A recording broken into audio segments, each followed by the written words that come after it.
Então, tratando agora sobre curva de solubilidade.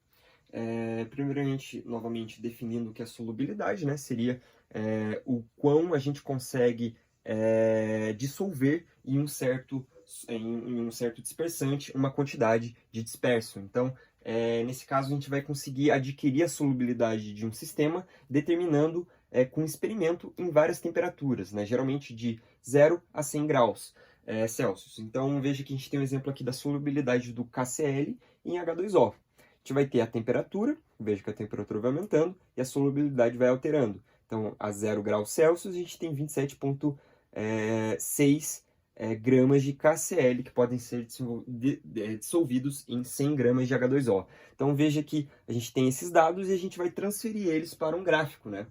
Transferindo para o gráfico, a gente tem abscissas como a temperatura e as ordenadas como a solubilidade, né? Que seria gramas do soluto por 100 gramas de H2O, né? Nesse caso é o padrão que a gente está utilizando. Veja que bate os dados, né, da tabela com o gráfico, né? Veja, por exemplo, que a 40 graus a gente tem 40 gramas de KCl sendo dissolvido. A 40 graus a gente tem 40 gramas de KCl sendo dissolvidos.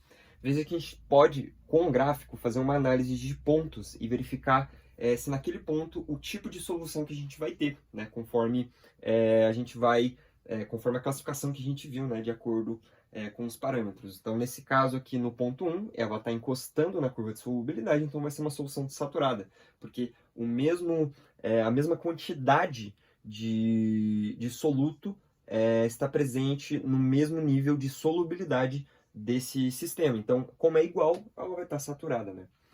Nesse caso aqui está abaixo, então, como estando abaixo seria uma solução insaturada, e no ponto 3 a gente vai ter a solução supersaturada, não confundindo com a saturada com o corpo de fundo.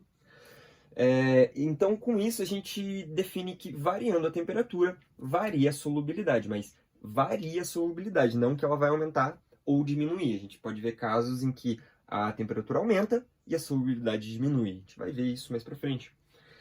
Existem sólidos cujas curvas de solubilidade sofrem ponto ou pontos de inflexão, que indicam mudança ou mudanças na estrutura do soluto. Então a gente tem aqui o sulfato de sódio em 100 gramas de H2O. Veja que nesse ponto aqui da curva de inflexão, a gente vai ter o Na2SO4 10H2O. Então ele está hidratado com 10 moléculas de H2O. Mas nesse ponto de inflexão, a estrutura vai mudar. Ele vai perder 5 moléculas, porque a temperatura está aumentando e a água está evaporando.